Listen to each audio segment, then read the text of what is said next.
2016년 10월 26일 52세의 이수령은 처형당했습니다. 그녀는 사형집행 전 판사에게 악어의 눈물을 흘리며 자신이 돌봐야 할 손자가 있기 때문에 가벼운 형량을 내려달라며 선처를 호소했습니다. 그 말을 들은 피해자 할머니는 이수령에게 자신의 손자는 소중히 생각하면서 어떻게 남의 손자의 목숨을 앗아갈 수 있냐며 통곡하셨습니다. 왕밍아는 허난성 신상이라는 지역에서 부모님과 할아버지 할머니와 함께 살고 있었습니다. 2015년 당시 5살인 왕밍아는 귀엽고 똘똘했기 때문에 이웃들 모두에게 사랑을 받는 아이였습니다. 당시 왕밍아의 부모님은 일이 바빠서 조부모님이 많은 시간 아이를 돌보고 있었습니다. 할아버지는 몸이 불편하셨기 때문에 왕밍아의 대부분의 시간은 할머니가 돌보고 있었습니다. 2015년 7월 8일 할머니는 유치원으로 향했고 선생님과 인사를 한 후 왕밍안과 함께 집으로 돌아왔습니다. 그날은 많이 더웠고 할머니는 집에 돌아오는 길에 땀을 많이 흘려 샤워를 하고 싶었습니다. 할머니가 샤워를 하러 욕실에 들어서자 심심했던 왕밍안은 잠시 밖에 나가서 놀고 싶다고 말했습니다. 할머니는 왕밍안에게 멀리 가지 말고 집 근처에서 놀라고 알렸죠. 왕밍아는 고개를 끄덕이며 아버지의 슬리퍼를 신고 나무 막대기를 든 채 밖으로 뛰쳐나갔습니다. 할머니가 샤워를 마친 후 밖에 나가 왕밍안이 있는지 살펴보았습니다. 평소 왕밍아는 집 근처에서만 놀았고 할머니가 부르면 즉시 돌아오곤 했었습니다. 그러나 왕밍안의 모습은 보이지 않았고 할머니가 손자의 이름을 불러보아도 아이는 돌아오지 않았습니다. 이웃들 모두 왕밍안을 알고 있었기 때문에 처음에 할머니는 크게 걱정하지 않았습니다. 그런데 왕밍안이 신고 나갔던 아버지의 슬리퍼와 나무 막대기가 가지런히 놓여 있었습니다. 당황한 할머니는 즉시 집집마다 돌아다니며 아이의 행방을 물었습니다.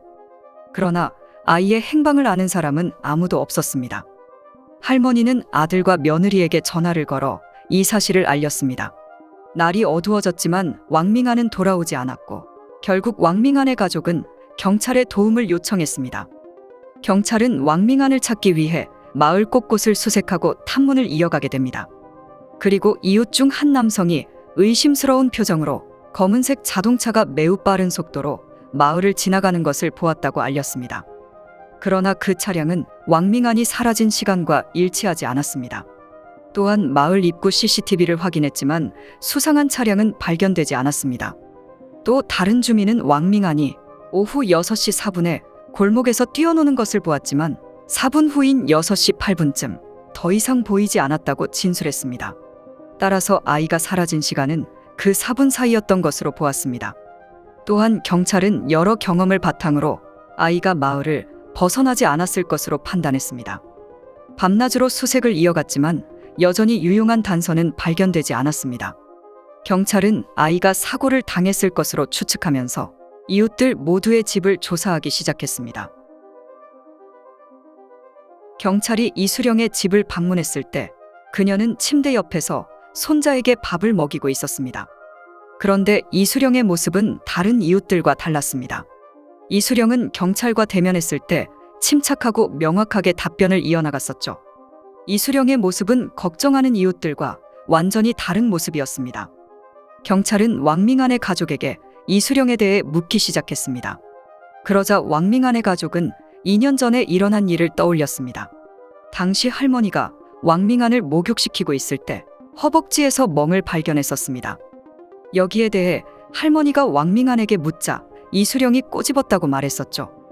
당시 할머니는 이수령에게 찾아가 따져 물었지만 이수령은 단호하게 부인했었습니다. 경찰은 이수령을 용의자로 지목하고 경찰서로 연행했습니다. 처음에 이수령은 침묵을 지켰고 이후 거짓 진술을 하기도 했었죠. 결국 왕밍안이 실종된 지 17일이 되어서야 이수령은 자신의 범행을 자백하게 됩니다. 이수령의 설명에 따르면 그날 오후 문 밖에서 놀고 있던 왕밍안을 보게 되었습니다. 그리고 이수령은 왕밍안에게 숨바꼭질을 하자며 자신의 집으로 유인했습니다.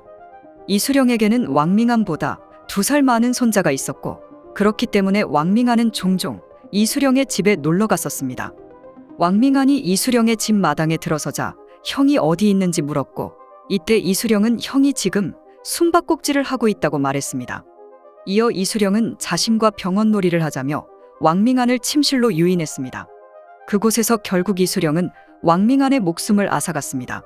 전체 범행 과정은 채 10분도 걸리지 않았죠. 그리고 이수령은 아이를 마당에 묻었다고 고백했습니다. 그렇다면 이수령은 왜 이런 끔찍한 범행을 저지른 것일까요?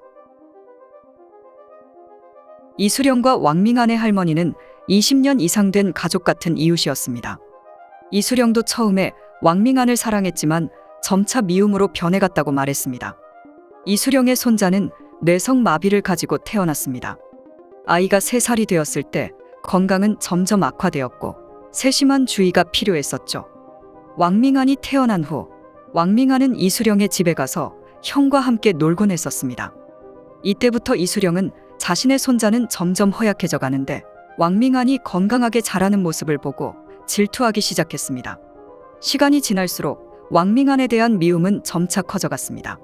사건 한 달 전, 이수령은 마을에서 잃어버린 아이들이 많다는 말을 접하게 되었고, 왕밍안도 잃어버린 아이들 중 한 명이 되길 바라며 범행을 실행하기로 마음먹게 됩니다. 결국 아무 죄 없는 아이는 이수령의 어처구니 없는 질투심 때문에 세상을 떠나게 되었죠. 이후 재판에서 이수령은 피해자 가족에게 거듭 사과했고, 아픈 손자를 돌봐야 한다며 판사에게 선처를 호소했습니다. 판사는 이수령에게 사형을 선고했고 2016년 10월 26일 그녀는 처형되었습니다.